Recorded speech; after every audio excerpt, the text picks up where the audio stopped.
नमस्कार दोस्तों, हमारे YouTube channel news of education पर आपका स्वागत है। आज हम रसायन विज्ञान के कुछ महत्वपूर्ण प्रश्न जो रीट सीटेट आदि के अंदर पूछे जाते हैं और हमारा टॉपिक है अणु, आयन और यौगिक।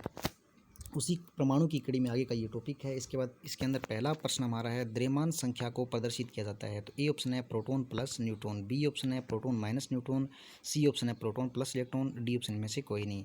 तो द्रव्यमान संख्या परमाणु के अंदर जो होता है, नाभिक होता है, नाभिक के अंदर प्रोटॉन न्यूट्रॉन पाए जाते हैं, उन दोनों का योग ही द्रव्यमान संख्या से प्रदर्शित किया जाता है। तो इसके अंदर ए ऑप्शन हमारा सही होगा।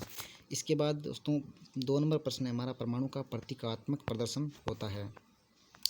परमाणु का प्रतीकात्मक प्रदर्शन ए और बी दोनों ऑप्शन जो है इसके अंदर जेड पैरों में है, एक्स है परमाणु का प्रतीक है, और ए द्रव्यमान संख्या है वो घात के रूप में है, और जेड जो है परमाणु का क्रमांक है। और इसके अंदर ए और बी दोनों ऑप्शन सही है एनसीईआरटी बुक के अनुसार। सी ऑप्शन इसके अंदर गलत है। तो इसका मतलब इसके अंदर ऑप्शन जो है हमारा सी ऑप्शन डी ऑप्शन जो है ए और बी दोनों वो सही होगा। इसके बाद प्रश्न नंबर 3 पर विचार करें। तो इलेक्ट्रॉन ग्रहण करने पर परमाणु पर आवेश उत्पन्न होता है। तो इलेक्ट्रॉन जब ग्रहण किया जाता है किसी परमाणु के द्वारा, तो उस पर ऑप्शन देखने में ए धनावेश, बी है ऋणावेश, सी है शून्य आवेश और डी है इनमें से कोई नहीं। जब किसी परमाणु द्वारा इलेक्ट्रॉन ग्रहण किया जाता है तो उस पर ऋणावेश उत्पन्न होता है, और जब किसी परमाणु द्वारा इलेक्ट्रॉन त्यागा जाता है यानी इलेक्ट्रॉन की कमी होता है धनावेश उत्पन्न होता है। तो जब इलेक्ट्रॉन ग्रहण करने की बात आई तो हमारा ऑप्शन बी सही होगा, ऋणावेश। इसके बाद प्रश्न नंबर 4 है, पदार्थ की वह इकाई जो स्वतंत्र अस्तित्व में रहती है तथा रासायनिक अभिक्रिया में भाग नहीं लेती। तो ये बहुत ही अच्छा प्रश्न है दोस्तों। इसके अंदर पहला प्रश्न है परमाणु, पहला ऑप्शन है परमाणु, दूसरा ऑप्शन है अणु, तीसरा ऑप्शन है प्रोटॉन, डी इनमें से कोई नहीं। तो परमाणु जो रासायनिक अभिक्रिया में भाग लेती है और स्वतंत्र अस्तित्व में नहीं रहती, परंतु जो अणु होता है वो स्वतंत्र अस्तित्व में पाया जाता है परंतु रासायनिक अभिक्रिया में भाग नहीं लेता। इसके अंदर हमारा ऑप्शन जो है 2 नंबर ऑप्शन जो है सही होगा। इसके बाद प्रश्न नंबर 5 पर विचार करें। इलेक्ट्रॉन पर उपस्थित आवेश का मान कितना होता है। तो ए ऑप्शन है 4.808 गुणा 10⁻−10 ESU, और बी ऑप्शन है -1.6 गुणा 10⁻−19 कूलम, सी ऑप्शन है दोनों, डी इनमें से कोई नहीं। तो ए ऑप्शन और बी ऑप्शन पर विचार करें तो हमें लगभग किताबों में यही है -1.6 गुणा 10⁻−19 कूलम। यदि इस कूलम को ESU में बदला जाए तो -4.808 गुणा 10⁻10 ESU भी हमारा ऑप्शन सही है। इसके अंदर हमारा ऑप्शन जो है सी ऑप्शन जो है दोनों वो सही माना जाएगा।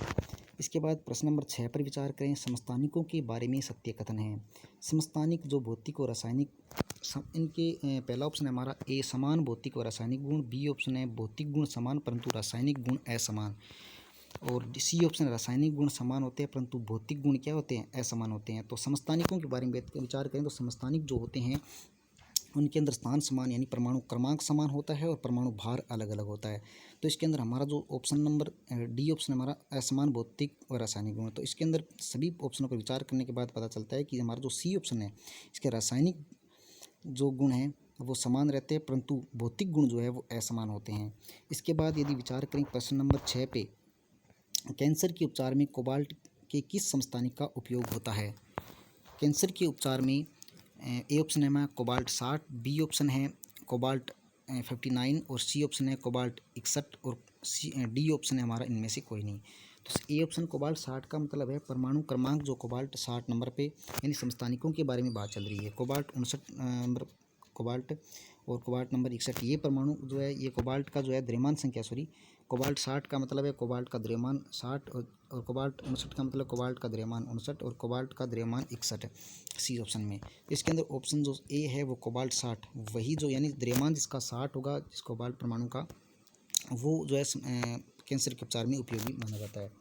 इसके बाद में प्रश्न नंबर 7 पर विचार करें। सोडियम परमाणु पर उपस्थित आवेश होता है। तो सोडियम परमाणु पर उपस्थित आवेश की बात की जाए तो ए ऑप्शन है शून्य, बी ऑप्शन है धनावेश, सी ऑप्शन है ऋणावेश, डी ऑप्शन में से कोई नहीं। सोडियम परमाणु पर उपस्थित आवेश यदि परमाणु की बात की जाए तो उस पर आवेश होता है शून्य, और यदि बात की जाए सोडियम आयन की तो उस पर आवेश होता है धन। तो इसके अंदर हमारे पूछा गया प्रश्न है सोडियम परमाणु पर उपस्थित आवेश, सोडियम परमाणु पर उपस्थित आवेश शून्य आवेश होता है। इसका अंदर ए ऑप्शन हमारा सही होगा। इसके बाद प्रश्न नंबर 8 पर विचार करें। मिश्रण के संबंध में सत्य कथन है। मिश्रण जो होता है ए ऑप्शन हमारा समांगी, बी ऑप्शन है विषमांगी, और सी ऑप्शन है बनावट समान हो, और डी ऑप्शन नए पदार्थ के गुणधर्म जो है पूरी तरह से भिन्न होते हैं। तो मिश्रण की यदि बात करूँ मैं तो इसके अंदर हमारा मिश्रण जो होता है वो एक विषमांगी मिश्रण होता है। मिश्रण जो होता है ना एक विषमांगी प्रकार का होता है, तो इसलिए हम इसके अंदर बी ऑप्शन जो है विषमांगी ऑप्शन हमारा सही होगा। इसके बाद प्रश्न नंबर 9 पर विचार किया जाए तो इनमें निम्न में से दो विभिन्न पदार्थों का स्वयं मिलना क्या कहलाता है। तो जब दो विभिन्न पदार्थ स्वयं खुद मिले तो उन पदार्थों क्या कहेंगे। तो इसमें ए ऑप्शन है ऊर्ध्वपातन, बी ऑप्शन है वाष्पीकरण, सी ऑप्शन है संघनन, डी ऑप्शन है विसरण की प्रक्रिया। तो इसके अंदर जो है स्वयं मिलने की जो प्रक्रिया एनसीईआरटी बुक के अनुसार जो है इसके विसरण की जो प्रक्रिया है, देखो दो जब पदार्थ मिलते हैं तो उनको बोलते हैं विसरण की प्रक्रिया। तो इसके अंदर हमारा जो डी ऑप्शन है दिया गया है विसरण, तो ये जो ऑप्शन है डी विसरण सही होगा। इसके बाद में यदि प्रश्न नंबर 10 पे यौगिक में परमाणु या अणुओं का अनुपात पाया जाता है, तो ए ऑप्शन है निश्चित अनुपात, बी ऑप्शन है अनिश्चित अनुपात, सी ऑप्शन मिश्रण के समान और डी ऑप्शन में से कोई नहीं। तो इसके अंदर पहला जो ऑप्शन है निश्चित और बी ऑप्शन है अनिश्चित, सी ऑप्शन है मिश्रण के समान, में से कोई नहीं। तो इससे सभी ऑप्शन विचार करने के बाद पता चलता है कि जो यौगिक जो होता है उसके अंदर परमाणु को या जो भी अणु है या परमाणु उनका निश्चित अनुपात पाया जाता है और निश्चित अनुपात के फलस्वरूप जो है यौगिक का निर्माण होता है। जो मिश्रण होता है उसके अंदर परमाणु या अणु का अनिश्चित अनुपात होता है। तो इस यौगिक हमें प्रश्न पूछा गया है कि जो है यौगिक में परमाणु या अणु का अनुपात पाया जाता है। तो यौगिक के अंदर परमाणु या अणु का अनुपात क्या पाया जाता है, निश्चित अनुपात पाया जाता है। इसके अंदर हमारा ए ऑप्शन जो है वो सही होगा। धन्यवाद दोस्तों।